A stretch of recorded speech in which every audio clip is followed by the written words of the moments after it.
L'actu à l'Ouest, le rendez-vous média, chaque jeudi sur Sun. Auditrices, auditeurs, bonjour, bienvenue dans ce nouvel épisode du Rendez-vous Média. Chaque jeudi sur Sun, nous vous proposons une entrevue avec nos confrères et consoeurs des médias indépendants régionaux.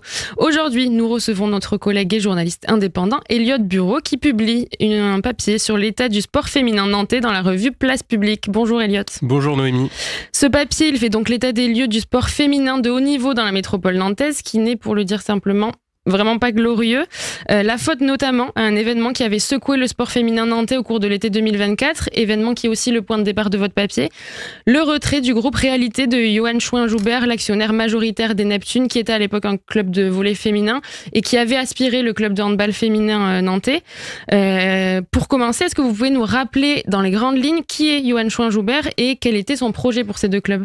Alors, Johan Schouin-Joubert, c'est l'actionnaire et le propriétaire du groupe Réalité, qui est donc ce groupe immobilier qui, dans le domaine du sport, a été mis sur le devant de la scène par le projet du Yellow Park, donc le projet de nouveau stade du FC Nantes, qui n'a jamais vu le jour, qui était un projet assez gargantuesque, où il y avait aussi toute une barre d'immeubles, des commerces qui devaient naître autour du stade de la Beaujoire. Donc le projet n'a pas vu le jour et finalement en 2020, Monsieur Joubert est devenu partenaire du club de handball en premier et est née l'idée de ce qui est expliqué dans le papier. En fait, le club de handball était voisin du club de volley, ils partageaient les mêmes infrastructures et donc c'est la présidente du club de volley qui a un peu fait la passe décisive, comme on dit dans le sport, pour proposer à Monsieur Joubert de se joindre au projet et lui a eu l'idée d'un grand club omnisport, une place forte du sport féminin à Nantes qui était somme toute une bonne idée à l'époque et qui a plutôt bien marché puisque les deux clubs qui étaient déjà dans l'élite de leur discipline respective ont eu de très bons résultats jusqu'à cet été 2024 où le groupe Réalité, confronté à des gros soucis financiers, a dû se désengager. Voilà. Et pour connaître un peu plus les conditions de ce retrait, vous avez recueilli les témoignages de Monique Bernard, directrice du club de volley des Neptunes, et de Pascal Gentil, qui est l'ancien président du NHF club de handball. Qu'est-ce que eux, ils vous ont dit des conditions dans lesquelles s'est déroulé ce retrait et la manière dont ça a été vécu en interne par les deux clubs ? Alors, ils avaient déjà eu des échos au cours de la saison précédente, mais l'annonce a été très brutale. C'était même fait en visioconférence.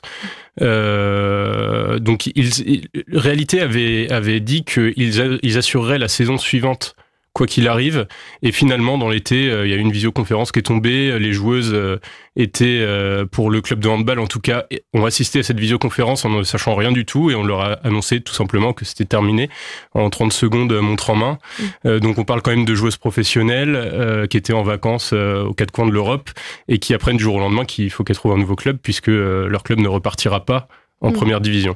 Oui, donc un énorme choc du jour au lendemain, c'est bien décrit dans votre enquête. Ce retrait, il a plongé les deux clubs dans une détresse financière extrême qui a aussi entraîné un déclassement sportif de par les règles des championnats dans lesquels les équipes étaient engagées. Est-ce que vous pouvez nous détailler quelle a été l'ampleur des dégâts pour ces deux clubs, le club de volley et donc de handball ? Alors le club de handball a pris la décision, donc c'est Pascal Gentil qui l'explique. Pascal Gentil qui était en fait à l'époque président de l'association. Il faut bien comprendre que dans un club professionnel, il y a la société, la SA, qui gère la partie professionnelle et l'association qui gère le centre de formation et les équipes amateurs. Pascal Gentil, donc, était le président de l'association. La SA de hand a été dissoute, enfin liquidée, et donc le club est reparti en deuxième division au niveau de l'équipe réserve, et donc Monsieur Gentil s'est retrouvé sur le devant de la scène, et donc le club de hand est lui reparti en deuxième division, avec des moyens réduits, ils ont réduit la voilure et ils ont essayé en fait de nouer de nouveaux partenariats. En fait, ce qu'il explique très bien, c'est que Réalité mettait beaucoup d'argent et avait très peu développé le côté partenariat externe. Donc, il a fallu faire toute une bataille, mener une bataille pour les partenariats qui a été très difficile. ce qu'il explique très bien d'ailleurs dans l'article, parce qu'il y a un contexte autour du sport féminin qui est pas évident. Oui, c'est ça. En fait, vous décrivez bien dans l'article, et lui, il le dit bien, que en fait, le sport féminin n'intéresse pas les mécènes privés. C'est ce qu'on a voulu montrer en fait dans cet article, parce que le cas de Nantes est très spécifique du fait du retrait de réalité, mais il montre quand même un problème national qui est que le sport féminin malheureusement est beaucoup moins médiatisé que le sport masculin, donc attire moins la lumière, et les partenaires privés ont un peu moins ont clairement moins même d'envie de s'engager là-dedans, mettent parfois des sommes beaucoup dérisoires, on peut le dire, par rapport au sport masculin.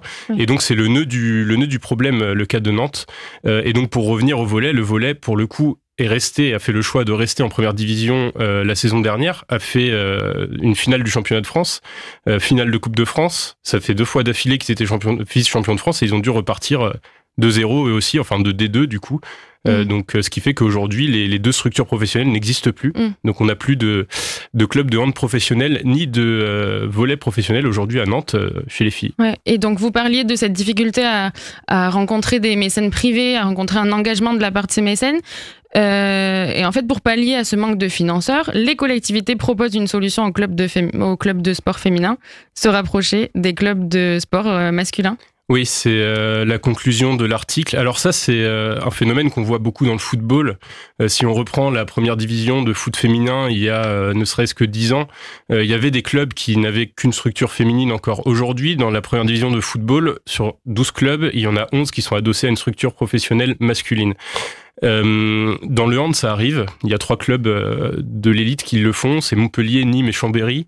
Et quand on en parle à la mairie de Nantes, à la métropole, on nous dit peut-être que la solution, ça serait de mutualiser avec le HBC Nantes, qui est un club avec un fonctionnement économique très sain et très périn. Donc voilà, c'est la solution qu'on peut nous donner. Alors ça peut faire grincer des dents. C'est le cas pour Monsieur Gentil quand il en parle. Il trouve ça rétrograde. Ça peut se comprendre, ça s'entend tout à fait. Mais aujourd'hui, le problème, c'est que l'économie du sport féminin n'est pas viable. Et en fait, là aujourd'hui, on a des clubs qui disparaissent. Et c'est que la face visible de l'iceberg, parce que derrière, il y a des centres de formation qui disparaissent. Et ça veut dire que les jeunes filles aujourd'hui ont moins de chances d'accéder au professionnalisme, et dans quelles conditions accéderont-elles au professionnalisme si elles y arrivent.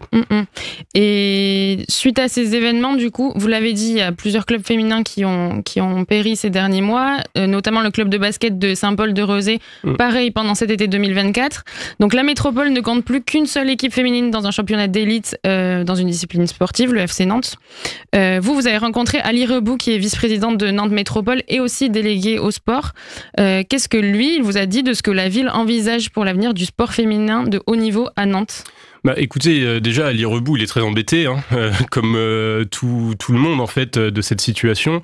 Moi, ce qu'il m'a dit et ce qu'il explique, c'est que si on regarde dans le rétroviseur, il y avait 7 ou 8 structures professionnelles masculines ou féminines à Nantes il y a encore 2 ans. Et en fait, pour une métropole comme Nantes, c'est compliqué. C'était d'ailleurs peut-être la métropole avec Montpellier qui avait le plus de sport en dehors de Paris professionnel. Il a dit clairement que vu le contexte actuel, il fallait peut-être penser à réduire la voilure. Maintenant, lui, il propose, pour le cadre du handball, un rapprochement avec le HBC Nantes. Est-ce que ça se fera? Je n'en sais rien. Est-ce que les dirigeants du HBC Nantes vont vouloir se pencher sur la question? Est-ce qu'ils ont les moyens aussi économiques de le faire? Parce qu'il faut quand même créer une nouvelle structure professionnelle. C'est compliqué. Pour le volley, il n'a pas l'air plus inquiet que ça. Il pense que ça va rentrer dans l'ordre. Le hand, lui, est en 3e division aujourd'hui et dans une situation plus critique. Donc, pour le moment, il n'y a pas vraiment de solution. Il faut aussi se dire qu'on est dans une économie du sport qui est compliquée, même chez les hommes. Au foot, c'est le cas, avec les droits télé qui ont explosé et qui aujourd'hui sont quasiment inexistants. Donc, il y a tout un contexte compliqué. Il faut repenser, c'est clair, le sport. Mais on n'a pas la solution encore. Ouais. Affaire à suivre donc pour ces clubs de sport féminin nantais. On propose à nos 2 auditeuristes d'aller évidemment lire cette enquête complète à retrouver dans la revue Place Publique, revue qui est disponible par abonnement et par numéro sur le site internet de la revue. Merci Elliott Bureau d'avoir été avec nous. Merci beaucoup. Le rendez-vous média, en podcast et en vidéo sur myson et le sonunique.com.